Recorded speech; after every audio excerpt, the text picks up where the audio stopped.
नमस्कार दोस्तों, स्वागत है आपका अपना ही यूट्यूब चैनल टुडे एग्जाम पर। दोस्तों जैसा कि आज 22 नवंबर और 22 नवंबर को दिल्ली पुलिस का एग्जाम था। फर्स्ट शिफ्ट की एग्जाम समाप्त हुई। फर्स्ट शिफ्ट के एग्जाम में 50 जीके जीएस के प्रश्नों में से अधिकांश प्रश्नों को जो है प्राप्त कर लिया गया है और ये सभी के सभी प्रश्न, मनोज नाम है इन भाई साहब का और ये रोहतक से हैं, तो इन्होंने ही जो है आपको भेजा है हमें, तो मैं आप लोगों के सामने लेकर के आ जाऊँ। जितना जल्दी आप लोग बताओगे उतना जल्दी लेकर के आऊँगा।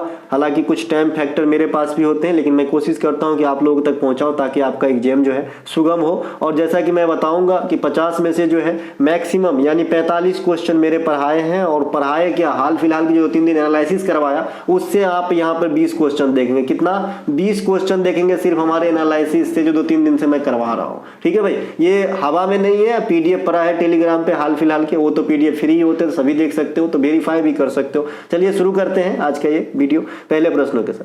पहला प्रश्न है, भारतीय ओलंपिक समिति की स्थापना कब किया गया था? देखिए मैंने कल भी ये बताया है, बिहार एसएससी वाले क्लास का अंतिम प्रश्न मैंने इसे रखा था और एनालिसिस में भी मैं बताया था। मैं जानता हूं कि खेल के जो सेक्टर है वहां से 5-6 संस्था का नाम काफी पूछे जाते हैं कि इसकी स्थापना कब हुई, जिसमें एक आपका बीसीसीआई है, एक आपका आईसीसी है, एक आपका साई है, एक आपका बाई है, एक आपका बीएफआई है, एक आपका भारतीय ओलंपिक कमेटी है। ये सब की स्थापना कब हुई? और इधर इंस्टीट्यूट में और आएंगे तो आरबीआई है, एसबीआई है, नाबार्ड है, सिडबी है, इरडाई है, इस सब की स्थापना कब हुई? रक्षा में आएंगे तो डीआरडीओ है, इसरो है, इसकी स्थापना कब हुई? विदेशी स्तर पर जाएंगे तो विश्व बैंक है, आईएमएफ है, इसकी स्थापना कब हुई? ये सब मैं डिस्कस कर देता हूं 1 सेकंड के अंदर, आप बस सुनते जाइए, आपका काम बन जाएगा मेरे भाई, है ना। देखिए तो भारतीय ओलंपिक समिति की स्थापना जो है ये 1927 में करा गया था। बीएफआई की स्थापना जो है ये आपका 1950 में करा गया था। Sai sports authority of India की स्थापना 1984 में करी गई थी। बीएआई बैडमिंटन एसोसिएशन ऑफ इंडिया की स्थापना 1934 में करी गई थी।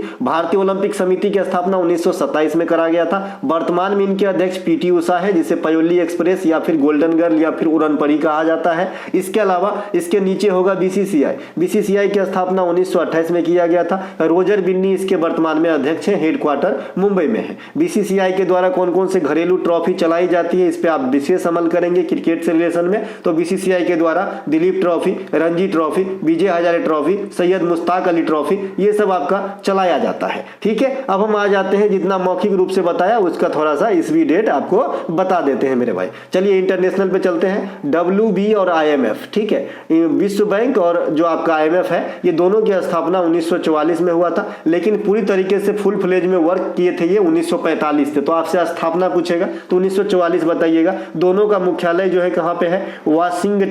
वाशिंगटन डीसी में है ना, वाशिंगटन डीसी में है। एक बार 2011 ईस्वी में मैं तैयारी कर रहा था तो कोई बैंक के एग्जाम में इस डीसी का फुल फॉर्म पूछा गया था। ठीक है, इस एग्जाम को मैं अटेंड नहीं किया था, बस मैं सुना था, है ना। उस समय मैं भी तैयारी करता था। इसका full form district of Columbia होता है ना भाई। तो यहाँ पे सिर्फ जानकारी के लिए बताया। इसके अलावा रक्षा में आते हैं हम इंडिया में, तो एक हमारा डीआरडीओ है और एक हमारा अंतरिक्ष से जुड़ा हुआ कार्यक्रम के लिए इसरो है। डीआरडीओ की स्थापना 1 जनवरी 1958 को किया गया था और जो इसरो है इसकी स्थापना 15 अगस्त 1969 को किया गया था। दोनों ध्यान रखेंगे। इसके अलावा बैंकिंग इंस्टीट्यूट में आते हैं। सबसे पहले इंपीरियल बैंक आपसे पूछता है, 1921 में बसाए गए, इसी का नाम बदलकर 1955 में एसबीआई कर दिया गया। एक हमारा केंद्रीय बैंक का आता है, आरबीआई की स्थापना 1935 में, इसकी राष्ट्रीयकरण कब होती है? 1949 में। एक हमारा कृषि सेक्टर का जो सबसे बड़ी संस्था नाबार्ड है, इसकी स्थापना 1982 में। एक हमारा लघु जो बैंक है 1990 सिडबी में। एक हमारा इरडाई जो बीमा क्षेत्र में काम करते हैं, इसका पूछता है तो 1999 में। ये सब थोड़ा बहुत जरूर ध्यान रखेंगे। इतना अगर इस भी आपने याद रखा तो लगभग आपके इंस्टीट्यूट से काम बन जाएंगे। इसके अलावा लोक लेखा समिति में कितने सदस्य होते हैं, इस प्रकार के प्रश्न आपसे पूछा गया है। मैंने कल ही बताया था कि लोक लेखा समिति में कितने सदस्य होते हैं और एक्चुअली मैंने आप लोगों से ये क्वेश्चन भी पूछा था कि राज्यसभा के कितने सदस्य होते हैं। ठीक है भाई, तो लोक लेखा समिति में, है ना, ये भी पीडीएफ की मटेरियल है, 22 सदस्य होते हैं। इसमें 15 लोकसभा से आते हैं और आपका 7 जो है ये राज्यसभा से इलेक्ट होके आते हैं। ठीक है, इसके अलावा लोक लेखा समिति की जो प्रतिवेदना होता है, जो लेखा जोखा होता है, उसकी जांच पड़ताल कौन करते हैं? तो भारत के कैग करते हैं, comptroller and auditor general of India करते हैं, जिसे हम नियंत्रक एवं महालेखा महालेखा परीक्षक कहते हैं। वर्तमान में नियंत्रक एवं महालेखा परीक्षक कौन है? गिरीश चंद्र मुर्मू है, जो देश के 14वें नंबर के आपका नियंत्रक एवं महालेखा परीक्षक है। नियंत्रक एवं महालेखा परीक्षक की नियुक्ति कौन करते हैं? भारत के राष्ट्रपति करते हैं। कौन से आर्टिकल के अनुसार? 148 आर्टिकल के अनुसार। आर्टिकल 149 में क्या प्रावधान है कि जो नियंत्रक एवं महालेखा परीक्षक होगा उसकी जो कार्य शक्ति है ना, तो उसके बारे में विवरण दिया गया है आपका आर्टिकल 149 में। प्राकलन समिति में कितने सदस्य होते हैं? टोटल 30 सदस्य होते हैं, जो ओनली लोकसभा से चुने जाते हैं। इसके अलावा एक क्वेश्चन लोकसभा की और महत्ता को देखते हुए आपसे पूछता है, धन विधेयक कहां पेश किए जाते हैं? तो लोकसभा में। मंत्रिमंडल किसके प्रति जिम्मेवार होते हैं? तो लोकसभा के प्रति। ये बात ध्यान रखेंगे। इसके अलावा लोक लेखा समिति के अध्यक्ष के रूप में विपक्ष के नेता है ना जो होते हैं वो कौन होते हैं? लोक लेखा समिति में कौन होते हैं नेता, मतलब अध्यक्ष? तो विपक्ष के नेता होते हैं, ठीक है, जैसे अभी कांग्रेस के हैं, ठीक है भाई। इसके अलावा टीएच विनायक का संबंध किस वाद्य यंत्र से है? तो ये आपका घाटम से है। घाटम से कल बताया था, पीडीएफ में है ना। इसके अलावा विनायक का संबंध घाटम से। देखिए आपसे क्वेश्चन जनरल ऐसे करता है कि लुसेंट में जो चीज छपे होते हैं वो जनरली 40% संभावना होती है कि आपसे पूछेगा। वो जो 60% है ये किसी एग्जाम में या फिर किसी इकलौते हो या फिर यूनिक हो तो आपसे पूछा जाएगा, ठीक है मेरे भाई। तो इसे क्वेश्चन पे थोड़ा सा गौर फरमाइएगा। देखिए ये जो लुसेंट किताब है ना वो सबके पास और एग्जामिनर को भी पता है कि मार्केट में इसकी ज्यादा इतनी मतलब फेमस हो गया है कि बच्चा तैयारी करने से पहले लुसेंट खरीद के घर जाता है, तब सोचता है कि अब तैयारी किस चीज की करनी है ना। तो आपको थोड़ा उनसे हट के सोचना होगा, है ना। इसके अलावा अन्नपूर्णा देवी का संबंध सुरबहार से है। तोताराम का संबंध पखावज से है। अनुष्का शंकर ये रविशंकर साहब की पुत्री है। अरविंद पारेख पंडित ये आपका जो है सितार से संबंधित है। इनके अलावा ब्रजभूषण काबरा हारमोनियम से नहीं है दादा, ये गिटार बजाते हैं, यहां मैं करेक्शन कर दूंगा, गिटार से संबंधित है ना। ब्रजभूषण काबरा जो है ये गिटार से संबंधित है, ध्यान रखेंगे। जैसे बिस्मिल्लाह खां शहनाई से संबंधित है। और अभी भी क्वेश्चन ये क्यों बार बार पूछा जाता है? क्योंकि अद्वितीय है। शहनाई में जो है भीड़ बहुत कम है, इसीलिए आपसे पूछा जाता है, ठीक है मेरे भाई।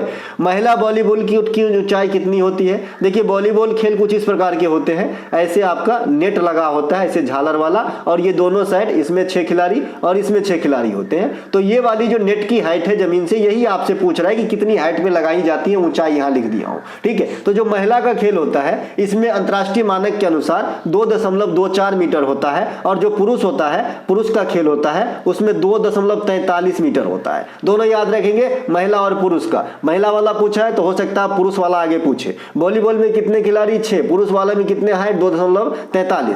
वॉलीबॉल की जो कोर्ट होते हैं उसमें लंबाई 18 मीटर, चौड़ाई कितने? 9 मीटर। बेसबॉल में कितने खिलाड़ी? 9 खिलाड़ी।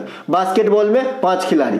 इसके अलावा फुटबॉल में 11 खिलाड़ी, रग्बी में 15 खिलाड़ी, कबड्डी में 7 खिलाड़ी। ऐसे खिलाड़ियों को थोड़ा सा क्वांटिटी जरूर याद रखेंगे। इसके अलावा टोक्यो ओलंपिक 2020 में भारत का रैंक क्या था? तो टोक्यो ओलंपिक 2020 में भारत का रैंक 48वां था। कितना था भाई? 48वां रैंक था टोक्यो ओलंपिक 2020 में, ठीक है। 48 समझिएगा, इसके 48 लिखा हूं मैं। इसके अलावा टोक्यो ओलंपिक में 7 पदक प्राप्त हुआ था। कैसे कैसे पदक का रेशियो है? 1 स्वर्ण है, 2 रजत है तथा 4 ब्रांज है। अब 1 स्वर्ण किसके द्वारा? नीरज चोपड़ा के द्वारा। कौन से खेल में? भाला फेंक में। कितना मीटर भाला फेंके थे? 87.58 मीटर। 2 रजत किसके द्वारा? रवि दहिया और मीराबाई चानू के द्वारा। मीराबाई चानू क्या करते हैं भाई? वेट लिफ्टिंग है, वेट लिफ्टिंग से संबंधित है, वेट लिफ्टर है, मणिपुर के रहने वाली है, ठीक है भाई। इसके अलावा मीराबाई चानू जो कॉमनवेल्थ गेम हुआ था आपका 2022 बर्मिंघम इंग्लैंड के अंदर, वहां पे गोल्ड जीती थी इसी खेल में भाई, ठीक है। इसके अलावा भारतीय हॉकी टीम को कौन सा मिला? ब्रॉन्ज मेडल मिला। अगर आपसे कोई पूछे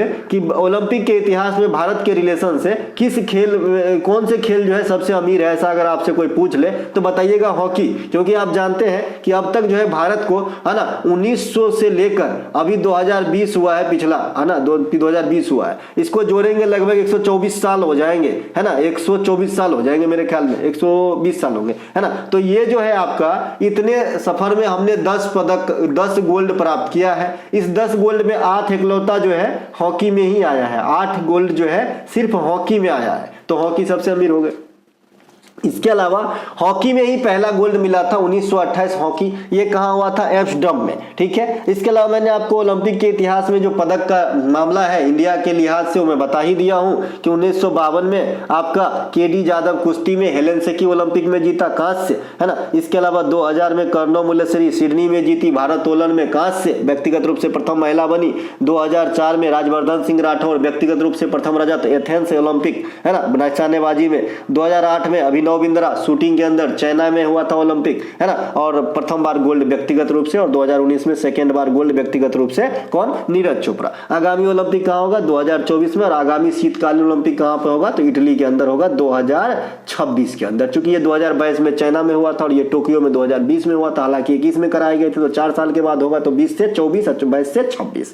इसके अलावा सिक्के का अध्ययन क्या करते हैं भैया? आज पढ़ा है, तो शुरुआती दिन में पढ़ा है सिक्के के अध्ययन, मिट्टी के अध्ययन, झील का अध्ययन, ब्लड का अध्ययन, है ना, सेल का अध्ययन, है ना। सिक्के का अध्ययन न्यूमेटिक्स कहते हैं। जो यहाँ पर सिक्का को ढाला जाता है, आकार दिया जाता है, उसे मिंट कहते हैं, और हिंदी में इसे टकसाल कहते हैं। वन वर्ड सब्स्टिट्यूशन में आपसे पूछा जाता है ये क्वेश्चन। कोशिका के अध्ययन को क्या कहते हैं? साइटोलॉजी कहते हैं। झीलों के अध्ययन को लिम्नोलॉजी, हड्डी के अध्ययन को ऑस्टियोलॉजी, मिट्टी के अध्ययन को पीडोलॉजी कहते हैं। कोशिका विज्ञान में अधिक आपको रुचि रखना है ताकि आपको एग्जाम में क्वेश्चन बन सके। कोशिका क्या है? जीवन का भौतिक मतलब सबसे छोटा जीवित मतलब आधार है, आप समझ सकते हैं कोशिका, क्योंकि कोशिका से ही कोई अंग बनते हैं और कई सारे अंग से एक शरीर बनते हैं। कोशिका 2 प्रकार के प्राणी होते हैं, कोशीय बहुकोशीय, बता दिया हूं। इसमें एक सेल वाले प्राणी भी होते हैं, है ना, और बहुकोशीय, हम लोग बहुकोशीय वाले प्राणी है, बैक्टीरिया वगैरह एक सेल वाली, अमीबा वगैरह एक सेल वाली प्राणी है। इसके अलावा कोशिका की खोज रॉबर्ट हुक और आपका ल्यूवेन हॉक ने किया था 1665 और 1674 में। इसके अलावा कोशिका के जो अलग अलग कोशिकांग होते हैं उनके अलग अलग नाम होते हैं, जैसे mitochondria power house, ribosome protein की फैक्ट्री, लाइसोसोम आत्महत्या की थैली, गोल्जी बॉडी पोस्ट ऑफिस या पुलिसमैन। इस प्रकार से आप ध्यान रखेंगे। झीलों के अध्ययन को लिम्नोलॉजी, है ना। इंडिया में सबसे बड़ा झील कौन सा है? तो अभी आप बताते हो कौन सा, है ना, केरल का वेम्बनाड झील। सबसे बड़ा खारे पानी का झील चिल्का झील उड़ीसा। उसके अलावा सबसे बड़ा ताजा पानी का झील बुलर झील जम्मू कश्मीर। अगर आपसे पूछा जाता है कि इंडिया में प्लेट टेक्टोनिक से कौन सा झील बना है, तो आप बताते हो कि ये जो है जम्मू कश्मीर के बुलर झील जो है प्लेट टेक्टोनिक झील का उदाहरण है। अगर आपसे कोई पूछता है कि जो झील का जो 5 बड़ा बड़ा झील है वो उसमें कौन सा नहीं आता है, ऐसे भी क्वेश्चन होता है, तो ईरी है, हारून है ना, ओंटेरियो है ना, ये सब जो झील है ये झीलों के बड़े श्रृंखला के भाग है। इसके अलावा हड्डी के अध्ययन को क्या कहते हैं? ऑस्टियोलॉजी। विटामिन डी की कमी से आपने ऑस्टियोमलेशिया का नाम सुना होगा, ऑस्टियो रूट वर्ड है हड्डी का, है ना। इसके अलावा मिट्टी के अध्ययन को क्या कहते हैं? पीडोलॉजी। मैंने मिट्टी के बारे में काफी सारा बता रखा है, काली मिट्टी का निर्माण कैसे होता है, लेटराइट का निर्माण कैसे होता है, लाल मिट्टी का निर्माण कैसे होता है, किस मिट्टी में क्या चीज पाए जाते हैं, क्या चीज की खेती होती है ना। तो ये सब थोड़ा बहुत जानकारी देंगे भाई, क्लास में एक भी बात फालतू नहीं करते, और बीच में तो मैं कोई बात करता ही नहीं, सिर्फ पढ़ाई के अलावा। इसके अलावा आर्द्रता मापने का यंत्र क्या है भाई? आर्द्रता मापने का यंत्र क्या होता है? हाइग्रोमीटर। ये इससे और इसके प्रोनाउंसिएशन में काफी सारा जो है आप समानता पाएंगे, हाइड्रोमीटर और हाइग्रोमीटर। हाइड्रोमीटर में सिर्फ ड्रॉ का इस्तेमाल किया गया है, ग्रो इसमें किया गया है। तो जो ग्रो वाला है आर्द्रता है, और जो ड्रॉ वाला है वो घनत्व को मापते हैं। इसके अलावा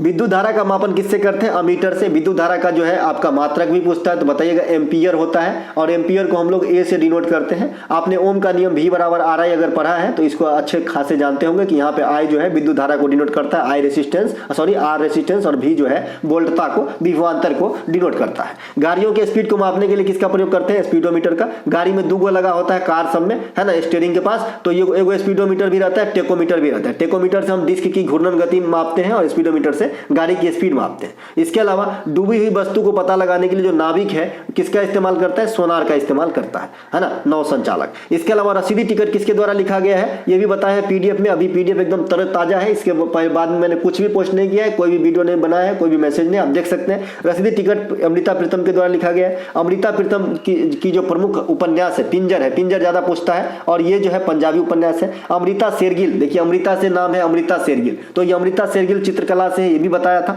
इसके अलावा आजादी का अमृत महोत्सव, यहां भी अमृत है, तो आजादी का अमृत महोत्सव हमने कहां से स्टार्ट किया था, ये क्वेश्चन बनेगा। तो ये कहां से बनेगा भाई, है ना, ये आपका गुजरात के अहमदाबाद स्थित साबरमती आश्रम से। और ये साबरमती आश्रम से ही क्यों स्टार्ट किया था? क्योंकि आपको पता है कि 12 मार्च 1930 ईस्वी को गांधी जी ने दांडी मार्च यहीं से स्टार्ट किया था। इसी को तो हम तरोताजा किए हैं, गांधी जी के, है ना, तरोताजा किए हैं याद को। रेत की समाधि पुस्तक की लेखिका कौन है? गीतांजलि श्री। 2022 के लिए यह पुस्तक इंटरनेशनल बुकर पुरस्कार से सम्मानित सम्मानित है। यामा के लेखिका कौन है? Mahadevi Verma. My experiment with truth के लेखक कौन है? इंदिरा गांधी। देखिए माय एक्सपेरिमेंट विथ ट्रुथ के लेखक है महात्मा गांधी, माफ कीजिएगा, और खाली माय ट्रुथ मेरी सच्चाई के लेखक है इंदिरा गांधी, दोनों बात ध्यान रखिएगा। इंदिरा गांधी, इसे आयरन लेडी कहा जाता है इंडिया में। क्या कहा जाता है? Iron lady. और आयरन पुरुष किसे कहा जाता है? सरदार वल्लभ भाई पटेल को, है ना। सरदार वल्लभ भाई पटेल को आयरन मैन कहा जाता है इंडिया में, और आयरन लेडी इंदिरा गांधी को। इंदिरा गांधी प्रथम महिला पीएम है। इंदिरा गांधी को ही पहली बार जो है भारत रत्न दिया गया था, किसी महिला को पहली बार भारत रत्न दिया गया था। अनफिनिश्ड के लेखिका कौन है? प्रियंका चोपड़ा।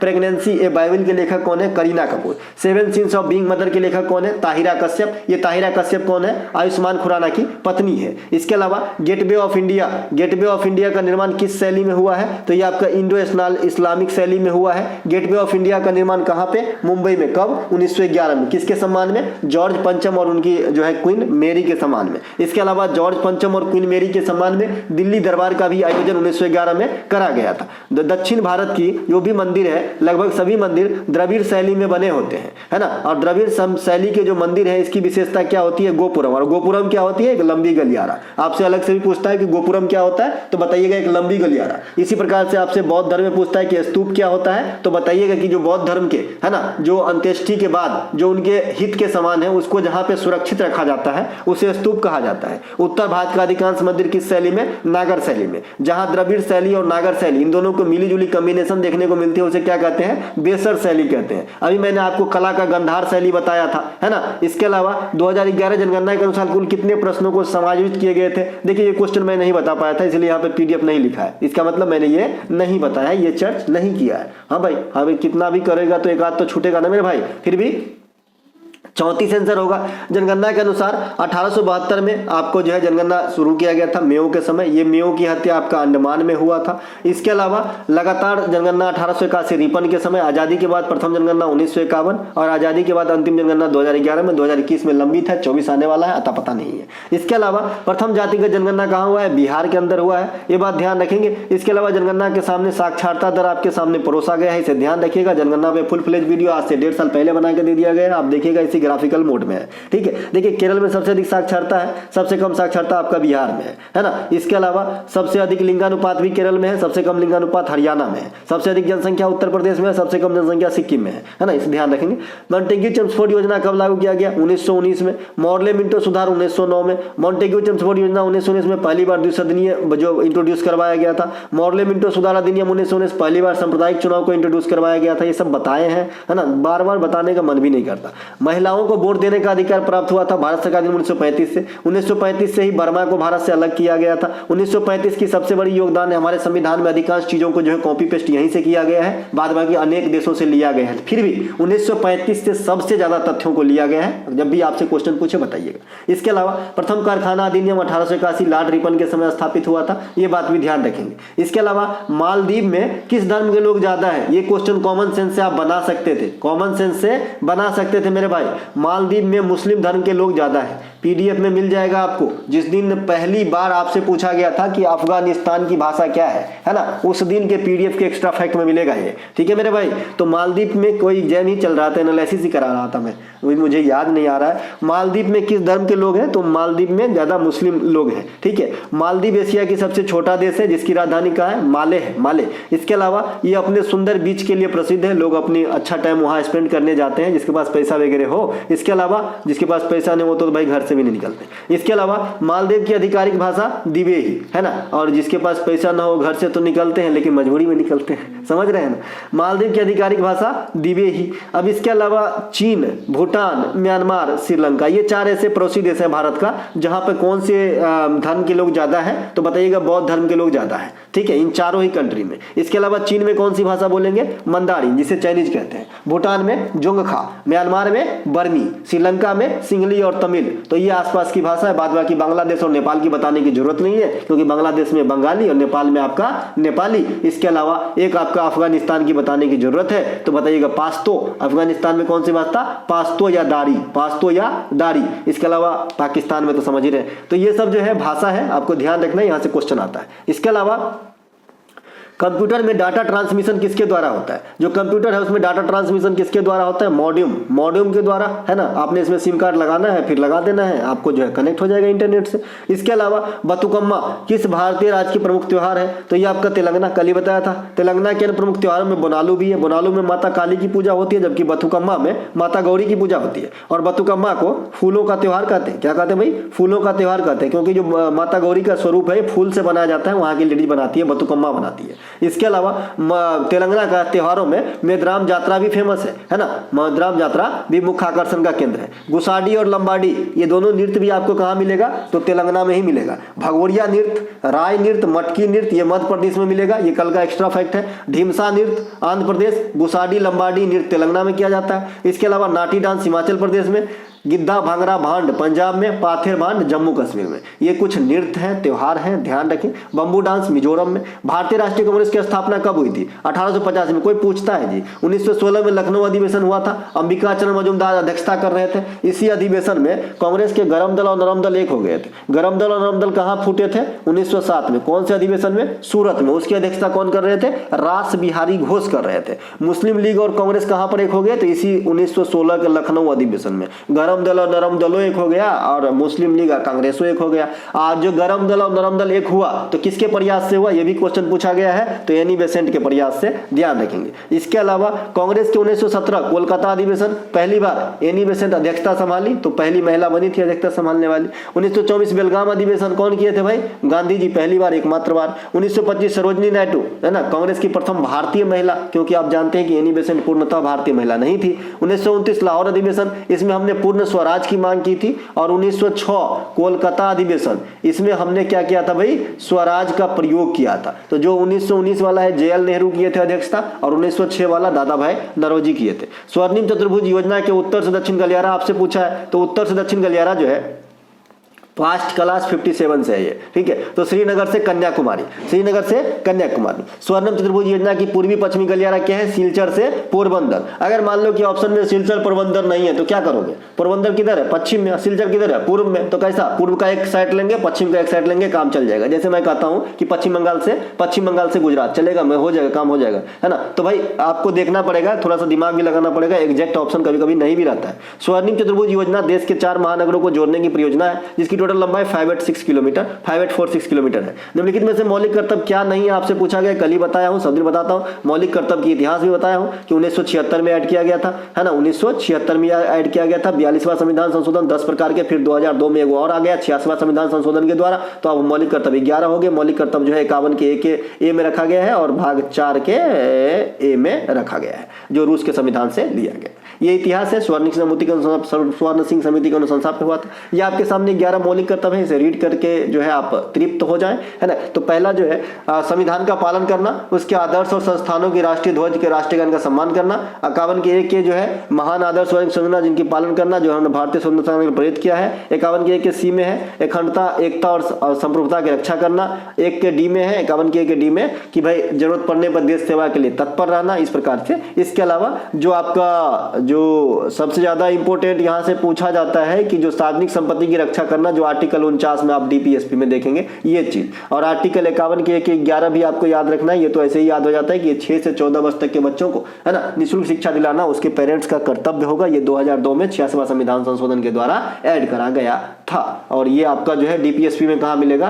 45 में मिलेगा, आर्टिकल 45 में। और फंडामेंटल राइट में कहां मिलेगा? आर्टिकल 21 के ए में मिलेगा। आर्टिकल 21 से 3 क्वेश्चन पूछे गए हैं, आप आगे देखेंगे। राधा रेड्डी और राजा रेड्डी किस नृत्य से है? आज मैं किसी का नाम नहीं बताऊंगा, मैंने क्योंकि पहले ही सरनेम से पता करना सिखा दिया हूं मैं आपको। तो कुचिपुड़ी नृत्य से हो जाएगा। रेड्डी फैमिली कुचिपुड़ी से होता है। सिंह सरनेम और झावेरी बहन मणिपुरी से होता है। महाराज सरनेम कथक नृत्य से होता है या फिर तबला बजाते हैं। गोस्वामी तथा बरबनयान सरनेम जो है सत्रिया नृत्य से होता है। महापात्रा सरनेम ओडिसी नृत्य से होता है। इतना कर लिए तो मैक्सिमम नंबर को आप छांट देंगे, ठीक है मेरे भाई। इसके अलावा गोवा किस खनिज के लिए प्रसिद्ध है? तो लोहा के लिए। गोवा राज्य में लोहा, बॉक्साइट और मैगजीन भी होता है, लेकिन लोहा ज्यादा होता है क्योंकि लोहा जो है मारवा गोवा पोर्ट से इंपोर्ट भी किए जाते हैं, ठीक है भाई। इसके अलावा गोवा सभी भारतीय राज्य में सबसे छोटा राज्य है, सबसे छोटा तटरेखा वाला राज्य भी है। भारत में तटीय राज्य कितने? 9 है, जिसमें सबसे छोटा तटरेखा किसका? गोवा का सबसे बड़ा। गुजरात का तटरेखा सबसे बड़ा है। इसके अलावा गोवा सबसे अंत में आजादी ग्रहण किया था 1961 में पुर्तगालियों से। इसके अलावा कवि हरिसेन जिन्होंने प्रयाग प्रशस्ति की रचना की है, किसके दरबारी थे? तो ये आपका समुद्रगुप्त के पीडीएफ है। माफ कीजिएगा दोस्त, समुद्रगुप्त के जो है समुद्रगुप्त प्रयाग प्रशस्ति के लेखक हैं। माफ कीजिएगा, यहाँ पे गलती हो गई है ना। समुद्रगुप्त के दरबारी कवि हैं आपके कवि हरिसेन, समुद्रगुप्त प्रयाग प्रशस्ति के लेखक नहीं है। ठीक है, यहाँ पे मैंने काट दिया इसको। समुद्रगुप्त को भारत का नेपोलियन कहा जाता है, ये तो आप सभी हैं। इसके अलावा भरतनाट्यम और कथक के लिए 2021 में किस संगीत नाटक अकादमी पुरस्कार दिया गया है? तो भरतनाट्यम और कथक के लिए क्रमशः जय लक्ष्मीश्वर और समा भाटे को दिया गया है। ठीक है, इसके अलावा 2022 के लिए भरतनाट्यम में पद्मश्री अवार्ड आर मुथु कनमल को दिया गया है। 2019 में भरतनाट्यम के लिए नर्तकी नटराज को दिया गया है, जो ट्रांसजेंडर महिला थी, तो है ना, पद्मश्री, ध्यान रखेंगे। इसके अलावा निम्नलिखित में से कौन अकबर के नवरत्न में नहीं था? तो अकबर के नवरत्न में से याद होगा तो आप बना सकते हैं, और इसमें हमेशा एक क्लू देता था एग्जामिनर कि आपको किसी और शासक के काल का जो है दरबारी दे देगा। ठीक है, तो अब्दुल रहीम खान खाना, अबुल फजल जिन्होंने आईने अकबरी लिखा, फैजी, तानसेन जो है आपका तानसेन सम्मान भी एमपी के सरकार देते हैं, गायक थे। बीरबल, महेश दास नाम था इसका। टोडरमल, है ना, मान सिंह, हकीम हुकाम, मुल्ला दो प्याजा, है ना, तो ये सब जो है। इसके अलावा निर्वाह कृषि किसे कहते हैं? मैंने आपको एक दिन बताया था कि निर्वाह कृषि किसे कहते हैं 57 वाले पीडीएफ में, है ना, कि भाई ऐसी कृषि जिसमें व्यावसायिक उद्देश्य न छुपा हो, है ना, क्योंकि इतना होता ही नहीं है कि बेचेंगे, उतना ही होता है कि जितने में पेट चल जाए, उसे बोलते हैं निर्वाह कृषि। एक कृषि का पहाड़ होता है, पहाड़ी पर होता है, काट छांट वाला, कर्तन एवं दहन कृषि, इसे झूमिंग कृषि कहते हैं। ठीक है ना, स्लाइस एंड बर्न भी कहते हैं भाई। इसके अलावा गहन कृषि, ये क्या होता है कि कम भूमि में अधिकतम मेहनत करके अधिकतम पैदावार कर लेना ताकि अपनी रोजमर्रा की जिंदगी चल सके, इसे गहन कृषि कहते हैं। या अत्यधिक जनसंख्या के उत्पन्न होने से ऐसी स्थिति उत्पन्न होती है। इसके अलावा खेती के साथ साथ पशुपालन भी कर लेना, ये मिश्रित कृषि का फॉर्म है। ड्रिप सिंचाई समझ रहे हैं ना, ड्रिप सिंचाई भी याद रखिएगा, पूछता है ड्रिप सिंचाई कैसा होता है भाई, बूंद बूंद करके गिरता है। इसके अलावा अनुच्छेद 21 किस वर्ष जोड़ा गया? 2002 में, पीडीएफ बताया ना, इनसे 3 क्वेश्चन आया है। इसके अलावा मैंने बताया कि शिक्षा का भारतीय संविधान में 3 जगह जिक्र है, आर्टिकल 21 के 1 में है ना। इसके अलावा डीपीएसपी के अंतर्गत आर्टिकल 45 में और मौलिक कर्तव्य के अंतर्गत आर्टिकल 51 के 1-11 में है। तीनों जगह एक ही बात कहा जाता है कि 6 से 14 वर्ष तक के बच्चों पे लागू होता है ना। हालांकि जो 21 के ए में है उस बच्चे पे को कहा जाता है कि तुम्हारा अधिकार होगा, और जो मौलिक कर्तव्य है वो कहता है कि तुमको जो पाल रहा है उसका कर्तव्य है कि तुमको शिक्षा दिलाएगा, और डीपीएसपी में कहता है कि इस प्रकार की व्यवस्था की जाएगी भाई साहब। इसके अलावा इनहेरिटेंस ऑफ लॉस, ये कल भी बताया था, किरण देसाई की पुस्तक है। फिस्टिंग फस्टिंग, ये अनिता देसाई की पुस्तक है। तोताराम कल भी बताया था, पखावज की बजाते हैं। जीएनपी मैंने कल लास्ट में बताया था, और ये भी बताया था कि कोई आदमी सऊदी अरब में जाके कमा रहा है और सैम जो है उड़ीसा में आके कमा रहा है। मैं कल बीएसएससी वाला क्लास में बताया था, शायद मुझे जैसा याद है, नहीं बीएसएससी वाला क्लास में भी बताया था। ठीक है भाई, बीएसएससी वाला क्लास में ही बताया था, है ना। तो ये जो है आपका जीएनपी क्या होती है, मैंने आपको बताया ना कि जीएनपी में क्या होता है कि जीडीपी में विदेश से प्राप्त आय को जोड़ देते हैं, और विदेशी बंदों के द्वारा देश में जो धन कमा रहा है, चूंकि वो अपने देश को सेंड करेगा तो उसकी जो आय है वो घटा देते हैं, तो हम निकाल देते हैं जीएनपी, है ना, ग्रॉस नेशनल प्रोडक्ट, है ना। यहाँ पे एक्स और एम का वैल्यू समझिए तो ये सूत्र का मीनिंग समझ जाएगा। एक्स क्या है? राम द्वारा सऊदी अरब में जाके कमाया गया रकम, और राम से तो स्पष्ट है ना कि इंडिया का होगा, और जॉन द्वारा उड़ीसा में रहकर कमाए जाने वाली रकम। अब जॉन जो है इंग्लैंड का लड़का है, उड़ीसा में काम करता है, तो वो अपने देश को जो पैसा भेजता है उसको घटा देंगे भारत के जीडीपी में से, ठीक है,